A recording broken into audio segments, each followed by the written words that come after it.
Bienvenue pour cette séquence des paroles de la vie éternelle avec Marc Joseph. Nous sommes aujourd'hui le 27 mai 2025 et je suis de retour pour te rappeler que ce jour du 27 mai 2025 est pour toi un jour de grâce et de bénédiction avec la présence de Jésus-Christ que tu détiens dans ta vie. Jésus-Christ dit, je suis avec toi tous les jours jusqu'à la fin du monde. Et lorsque Jésus donne sa promesse, il l'accomplit toujours. Jésus a décidé, dans sa grâce, de t'accompagner à chaque instant de ta vie et jusqu'à ce que tu quittes cette terre. Et quand tu quitteras la terre, bien sûr, Jésus-Christ ne sera plus sur la terre avec toi, mais c'est toi qui seras avec lui dans son royaume. Comme il a dit, je m'en vais te préparer une place et lorsque ta place personnelle sera prête, je reviendrai. Je te prendrai avec moi, afin que là où je suis, que tu y sois aussi, dans Jean chapitre 14. Donc, si Jésus-Christ est dans ta vie, si Jésus-Christ est ton sauveur, ton maître, chaque jour est pour toi un jour de grâce. Chaque instant est pour toi un instant de grâce. Et Jésus-Christ, je dis bien, ne sera jamais le condamnateur. Il ne sera jamais le juge. Il ne sera jamais l'accusateur. Jésus-Christ n'est pas venu dans ta vie pour te reprocher, pour t'accuser, pour te reprocher de tes péchés, mais il est venu pour te pardonner. Donc, quoi qu'il ait pu arriver dans ta vie, viens à Jésus-Christ. Jésus-Christ te donnera toujours sa grâce, car il est pour toi la solution contre toutes les malédictions que l'Éternel désormais a mises sur l'humanité. Par exemple, quand l'Éternel les a dit, empêchons-les de vivre éternellement. Jésus dit, celui qui croit en moi vivra éternellement. Quand l'Éternel désormais dit, j'exterminerai l'homme, ou qui dit à Adam, tu mourras, eh bien Jésus-Christ dit, je le ressusciterai. Alors, viens à Jésus-Christ, fais de Jésus-Christ ton maître et ton sauveur, fais de Jésus-Christ le Seigneur de ta vie, et plus de panique, car Jésus-Christ, c'est la vie. C'est même la vie éternelle, car il dit, celui qui croit en lui vivra éternellement. Et je te dis aujourd'hui, pour cette journée, et pour tous les jours qui vont venir, plus de panique. Seulement place ta confiance en Jésus-Christ. Réalise que Jésus-Christ t'aime et qu'il a un plan de bonheur, un plan de salut pour toi. Réalise que quelle que soit la situation que tu es en train de vivre, Jésus-Christ ne t'abandonne pas. Et si Jésus-Christ est avec toi, eh bien ta victoire est assurée. Car Jésus est venu dans le monde pour sauver ceux qui veulent croire en lui, et quoi qu'il arrive, il ne t'abandonnera jamais. Donc, pas de panique. C'est un jour de grâce avec Jésus-Christ. Je ne connais pas les événements que tu vas avoir à vivre. Je ne connais pas les gens que tu vas rencontrer. Je ne connais pas ceux qui vont se soulever contre toi. Je ne connais pas ceux qui vont se dresser en adversaire devant toi. Mais je connais une chose, c'est que Jésus-Christ est avec toi. Et si Jésus-Christ est avec toi, quoi qu'il puisse arriver, il te donne et il te donnera sa victoire. Nous allons continuer la lecture de l'évangile de Matthieu. Nous étions au chapitre 9. Nous avons lu dernièrement ce passage qui parle de l'appel de Matthieu. Matthieu, le péageur, Matthieu, le percepteur, qui travaillait, Matthieu c'est un juif, mais qui travaillait au service des Romains en tant que percepteur. Il devrait relever les impôts du peuple juif et de tous les gens du pays pour donner aux Romains. Donc, Matthieu était ce que les Israéliens appelaient un publicain, un collabo, quelqu'un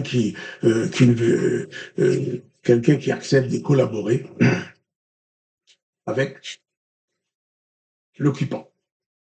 Les textes ont dit que Matthieu 9, verset 9, de là étant allé plus loin, Jésus vit un homme assis au lieu des péages et qui s'appelait Matthieu. Il lui dit, suis-moi. Cet homme se leva et le suivit. Voilà Matthieu, le publicain, le percepteur, qui abandonne sa caisse, qui abandonne tout, parce que seulement il veut suivre Jésus. Les jours où Matthieu a entendu l'appel de Jésus-Christ dans sa vie, dans son cœur, dans sa tête, Jésus-Christ est devenu pour lui la personne la plus importante, au point qu'il a abandonné son travail, abandonné son argent, tout et tout, pour suivre Jésus. Au verset 10, Il dit, comme Jésus était à table dans la maison de Matthieu, voici des publicains et des gens de mauvaise vie se mettent à table avec lui et avec ses disciples. Non seulement Matthieu s'est mis à suivre Jésus, Matthieu le publicain invite Jésus à manger chez lui. Évidemment, Jésus accepte l'invitation. Et Jésus va se trouver à table dans la maison de Matthieu, bien sûr, avec les amis de Matthieu. Matthieu, c'était un publicain. C'était un juif qui travaillait au service des Romains. Un publicain. C'était quelqu'un que les autres n'aimaient pas.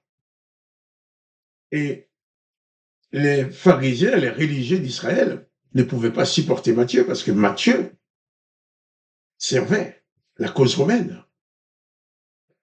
Mais lorsque Matthieu a entendu la voix de Jésus-Christ, tout a changé pour lui. Il a suivi Jésus. Il a invité Jésus à sa table. J'ai envie de te dire, toi aussi, tu peux inviter Jésus à la table de ton cœur. Tu peux inviter Jésus à venir s'installer chez toi. Et ce que nous allons voir maintenant, c'est que chez Matthieu, il n'y avait pas de pharisiens, il n'y avait pas de sadducéens, il n'y avait pas de sacrificateurs, il n'y avait pas de rabbins, il n'y avait pas d'hommes religieux. Donc Jésus va se trouver à table avec les amis de Matthieu. Beaucoup de publicains, comme Matthieu, et des gens de mauvaise vie. Des gens que les serviteurs de l'Éternel ne voulaient pas toucher, ne voulaient pas avoir contact avec ces gens-là. Ces gens-là sont venus se mettre à table avec Jésus dans la maison de Matthieu. Jésus et ses disciples à table avec les gens de mauvaise vie, les gens qui sont rejetés, les gens qu'on méprise. Alors les pharisiens réagissent. Les pharisiens virent cela et ils dirent à ses disciples, pourquoi votre maître mange-t-il avec les publicains et les gens de mauvaise vie? Parce que pour eux, ces publicains, ces gens de mauvaise vie, c'était des gens perdus, des gens impurs. Personne ne devait s'approcher d'eux.